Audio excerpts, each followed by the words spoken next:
নাগড়াকাটায় BJP সাংসদ আক্রান্ত, মালদায় তীব্র প্রতিবাদ ও বিক্ষোভ। নাগড়াকাটায় উত্তর মালদার বিজেপি সাংসদ খগেন মুর্মুর উপর হামলার ঘটনায় তীব্র উত্তেজনা ছড়িয়ে পড়েছে মালদা জেলায়। ঘটনায় তীব্র প্রতিবাদে আজ রাস্তায় নামে জেলা বিজেপি নেতৃত্ব। সড়ক অবরোধ এবং বিক্ষোভ কর্মসূচিকে কেন্দ্র করে শহরের একাধিক এলাকায় অশান্তির সৃষ্টি হয়।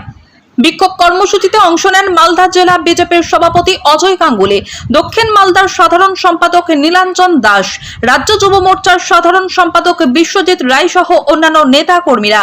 বিক্ষোভকারীরা তৃণমূল কংগ্রেসের বিরুদ্ধে তীব্র ক্ষোভ উগরে দিয়ে অভিযোগ করেন, এই আক্রমণ গণতন্ত্রের উপর আঘাত। বিশৃঙ্খলা পরিস্থিতি সামাল দিতে পুলিশ বাহিনী হস্তক্ষেপ করে, প্রচুর সংখ্যক পুলিশ মোতায়েন করা হয় এবং পরিস্থিতি ধীরে ধীরে নিয়ন্ত্রণে আসে।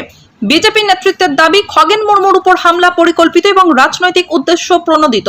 তারা ঘটনায় দোষীদের কড়া শাস্তির দাবি জানিয়েছেন। প্রাকৃতিক বিপর্যয় হয়েছিল, সেই প্রাকৃতিক বিপর্যয়ে লোকাল যে এমএলএ এমপি বিজেপির এবং রাষ্ট্রভক্ত যে সমস্ত স্বেচ্ছাসেবী সংগঠন আছে তারা সাধারণ মানুষের কাছে ত্রাণ পৌঁছাচ্ছিল। আজ তৃণমূলের কোনো সাংসদ, কোনো প্রতিনিধি সেই সময় পৌঁছাতে পারেনি।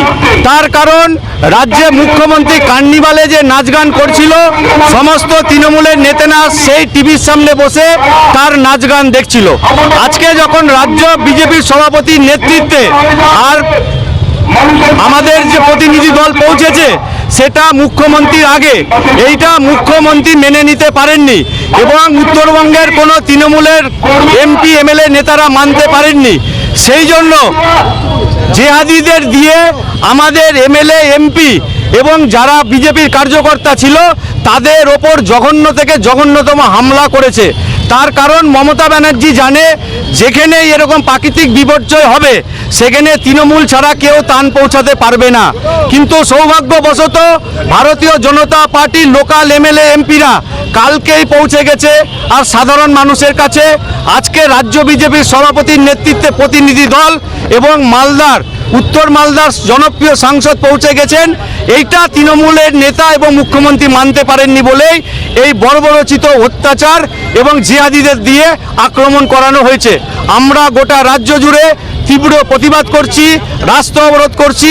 মালদা শহরের 34 নম্বর জাতীয় সড়ক রথবাড়ি মোড় আমরা অবরোধ করে আমাদের আন্দোলন চালিয়ে যাব যতক্ষণ পর্যন্ত প্রকৃত দোষীরা না গ্রেপ্তার হবে। আমাদের এই আন্দোলন গোটা রাজ্য জুড়ে চলবে। পুলিশের সামনেই তো ঘটেছে, পুলিশ তো সমস্তটা জানে। তৃণমূল কংগ্রেস আর পুলিশ মিলেই তো পরিকল্পিতভাবে এইসব দাঙ্গা করাচ্ছে পশ্চিমবঙ্গে। সেই জন্য কোনো ইন্টেলিজেন্স ফেলিওরের কোনো প্রশ্নই ওঠে না। যেখানে 4 জন সাংসদ, তার আগে এমএলএরা, বিরোধী দলের চিফ হুইপ আছে, সেখানে আবার ইন্টেলিজেন্স কি? গোটা পুলিশের উপস্থিতিতেই তো গোটা নক্কারজনক ঘটনাটা ঘটেছে।